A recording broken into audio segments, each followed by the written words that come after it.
Ya, keluarga Indonesia kembali lagi di Kumpul Keluarga masih membahas tentang screen time. Bahkan tadi kata Mbak Ayu sebenarnya memang harus strict juga sih sama aturan yang ada. Karena kalau bisa tadi di bawah 2 tahun, kalau bisa 0 gitu ya Mbak Ayu ya. Ini susah gampang sih sebenarnya. Tapi kita coba ngobrol dengan sepasang orang tua nih, mungkin punya pengalaman serupa dan bisa kita sharing juga di sini. Kita sapa ada Bapak Doni dan juga Ibu Fauzia. Halo Pak Doni dan Ibu Fauzia, selamat siang. Siang. Apa kabar Pak, Ya. Bu? Alhamdulillah baik. Alhamdulillah. Baik Pak Doni dan Bu Fauzia, kali ini kan kita ngobrol tentang screen time untuk anak. Nah, untuk putra dan putri sendiri di rumah ada berapa, usia berapa Pak, boleh tahu? Kalau anak-anak ada 4, alhamdulillah. Yang paling besar umur 8 tahun. Yang paling kecil umur 1 tahun. Oke. Dari keempat anak ini sendiri yang sudah mulai mengenal gawai atau ada screen time setiap hari itu yang mana Pak? Yang 3, yang anak pertama, kedua, sama ketiga tuh yang umur 8 tahun, umur 6 tahun sama 3 tahunan.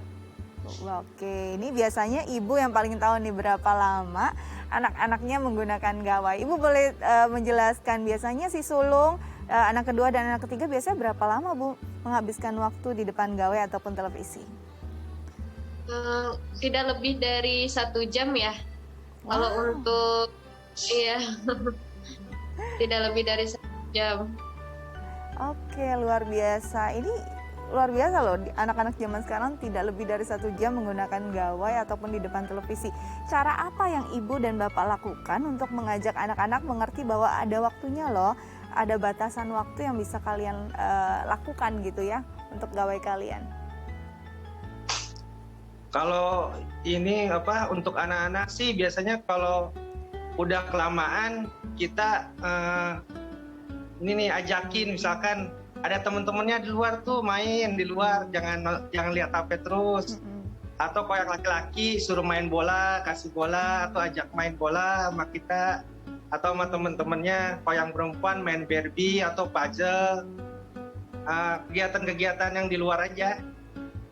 Oke. Jadi memang benar-benar dialihkan ke kegiatan fisik ya Pak ya? Iya. Oke, Mbak Ayu, ini satu hal yang menurut aku sih di zaman saat ini, anak usia 8 tahun apalagi ya, itu cuma 1 jam loh satu hari. Menurut Mbak Ayu seperti apa pandangan Mbak Ayu? Bagus banget. Bagus banget ya. Itu kan artinya adalah pengelolaan disiplin anak-anak di rumah dalam menggunakan gadget. Itu bagus banget gitu kan. Apalagi ditambah orang tua juga menyadari hal tersebut dan kemudian memberikan alternatif kegiatan untuk anak-anak. Nah, sebenarnya di situ sih kuncinya. Ketika kita kemudian mau membantu anak mengurangi screen time-nya dia, sebetulnya yang perlu dilakukan adalah memberikan alternatif kegiatan juga pada anak. Kadangkala anak tuh kita stop untuk bermain gadget, kita juga tidak memberikan alternatif kegiatan pada dia. Ada anak, sehingga anak, terus aku ngapain dong? Terus aku harus apa gitu kan? Nah, ibu dan ayah yang kemudian sangat menyadari hal tersebut dan kemudian memberikan berbagai macam alternatif kegiatan untuk buah hatinya, menggantikan gadget itu sebenarnya satu hal yang oke banget gitu kan. Karena kan nggak semua orang tua mau dan bersedia gitu untuk memberikan alternatif kegiatan. Belum lagi kalau di usia-usia yang masih tertentu yang alternatif kegiatannya itu masih perlu didampingi oleh orang tua. Sementara orang tua juga punya aktivitas dan kesibukan yang lain ya. Betul. Dan ini mungkin yang kita coba tanyakan, Bapak Ibu pastinya ada keterbatasan waktu yang mungkin Bapak Ibu juga rasakan. Bagaimana? Apakah berbagi peran untuk bisa selalu mendampingi anak-anak? Iya, kebenaran kan semenjak COVID ini kan saya juga jadi banyak di rumah juga. Jadi semakin bisa mengawasi anak-anak. Biasanya sih kita ngasih HP itu kan anak-anak masih minjem HP ayahnya atau ibunya. Jadi gampang untuk mengawasinya. Oke, ini make sense sebenarnya saat kita berbagi sharing gitu ya, sharing gawai ini akan lebih memudahkan juga orang tua mengontrol aktivitas anak dengan gawai. Menurut Bayu memang sebenarnya usia berapa sih anak-anak mulai bisa diberikan gawai secara pribadi? Ya, kalau ditanya usianya berapa, remaja sebetulnya baru kemudian diberikan gawai tersebut. sebetulnya masuk usia remaja, tapi kalau udah di bawah-bawahnya sedikit, SD kelas 6, kelas 5 itu mungkin sudah bisa untuk diberikan gitu kan. Walaupun sebaiknya sih ada banyak edukasi yang harus diberikan karena secara fungsi kemampuan berpikir logisnya kan belum matang. Sementara di dunia gawai atau di dunia online itu kan seperti hutan belantara untuk anak-anak. Ketika memang tidak dibimbing, tidak dituntun, itu anak-anak akan kayak tersesat gitu dan nggak tahu mana yang benar, mana yang enggak gitu kan. Itu butuh pendampingan banget. Jadi sebenarnya di usia-usia di bawah itu sebaiknya memang masih sharing, ataupun kalau memang iya benar-benar under control, memang punyanya anak tapi diberikan pada anak di waktu-waktu tertentu dan sisanya memang dipegang oleh orang tua gitu. Oke. Nah, Pak Doni dan Ibu, ini biasanya kalau kita lihat tadi Mbak Ayu sendiri menyinggung bahwa isinya tuh juga kayak hutan belantara kan. Apakah hanya waktunya saja yang dibatasi 1 jam atau memang tontonannya juga selalu dampingi untuk paling tidak dibatasi mana yang bisa ditonton dan tidak? Kalau itunya kita paling bolehnya bukanya YouTube Kids yang buat anak-anak itu. YouTube yang yang umum itu enggak diizinin, jadi bolehnya di YouTube. Kalau permainan boleh permainan yang ada membaca atau berhitung atau boleh sih main yang lain juga sedikit-sedikit, masa jangan terlalu lama lah. Oke, ini bicara tentang permainan juga seru ya Mbak Ayu. Permainan ini banyak banget. Karena kadang-kadang kita berpikir orang tua ya main itu punyanya anak, padahal kita nggak tahu konten permainannya juga bisa beda-beda. Menurut Mbak Ayu mapping apa yang harus dilakukan orang tua untuk bisa paling tidak tahu permainan ini memang pas untuk anak saya atau tidak? Satu, baca guidance-nya. Pasti kan ada rekomendasi usia kan? Iya. 3 plus, 6 plus atau berapa plus gitu kan. Itu berpatokan pada itu yang pertama. Itu jelas-jelas pada saat mau download harus lihat. Kemudian 2, dari proses downloadnya dulu. Jelas ketika anak mau mendownload mainan, usahakan sebisa mungkin adalah by approval orang tua. Jadi memang aksesnya dari orang tua untuk mendownload aplikasi tersebut. Dan kemudian perhatikan batasan usianya 3 plus, 6 plus sesuai nggak dengan usia anak-anak kita. Dan kemudian yang ketiga ikut mainin dulu sebelum dimainin sama anak-anak. Jadi kita masuk dulu, kita lihat, kita tahu permainannya seperti apa.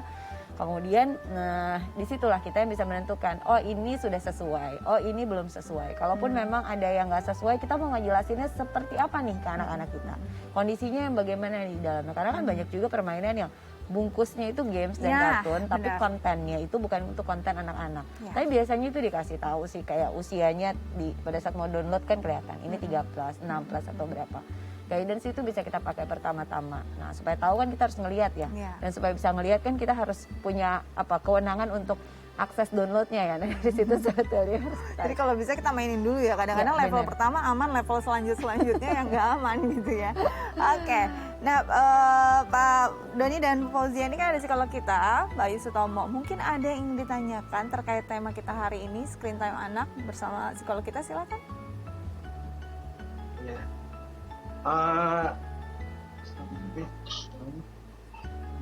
Kalau ini game-game yang seharusnya buat usia 4 tahun atau 5 tahun itu baiknya apa kita harus ngasih yang ada edukasinya terus, yang berhitung atau membaca terus, atau boleh gitu yang bebas, yang hanya game, pure game aja gitu pilihannya. Untuk usia tadi anak Pak Doni sendiri kan tadi yang sudah mulai main gawe 8 sampai 4. Permainan apa Mbak yang paling tepat? Mungkin untuk anak kalau tadi kan edukasi 4 tahun ya. 4 tahun sampai 8 tahun kan ada beberapa ya. Oke, kalau misal untuk anak 4 tahun sebetulnya adalah permainannya jelas harus permainan yang sifatnya edukasi. Kemudian permainannya itu juga yang bersifat 2 arah. Mainan edukasi itu biasanya ada pada saat kita mau download ada tuh untuk usia 4 tahun, kemudian permainannya bersifat 2 arah. Jadi kayak dia gamenya ngomong sesuatu terus kita diminta untuk mengucapkan. Nah, tapi yang paling penting dari itu semua adalah usia 4 tahun pemakaian gadgetnya harus masih dalam pendampingan. Artinya adalah pada saat anaknya main kita ada di sampingnya. Kemudian ikut berinteraksi di situ. Karena jika dibiarkan nggak berinteraksi dengan kita, maka anak hanya akan berkomunikasi satu arah.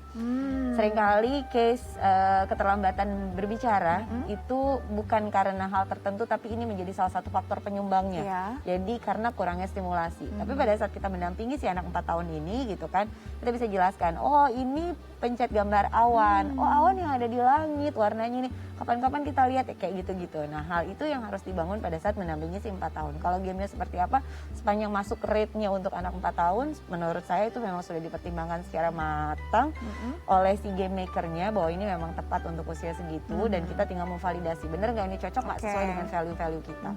Gitu. Kalau 8 tahun udah lebih besar lagi, sudah eksplorasinya lebih jauh dan lebih dalam lagi.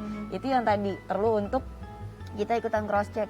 Ini bener nggak mainannya, ini isinya seperti apa gitu kan, sesuai nggak dengan nilai-nilai kita. Karena biasanya kemampuan kognitifnya sudah jauh lebih luas, sehingga bisa memutuskan, wah ini kayaknya teman-temanku main, oh sini main gitu, dia ikut-ikutan gitu. Oke, jadi benar-benar harus paling tidak stimulannya ada gitu ya Mbak. Jadi nggak cuma anak menerima ordernya dari gamesnya gitu. Iya.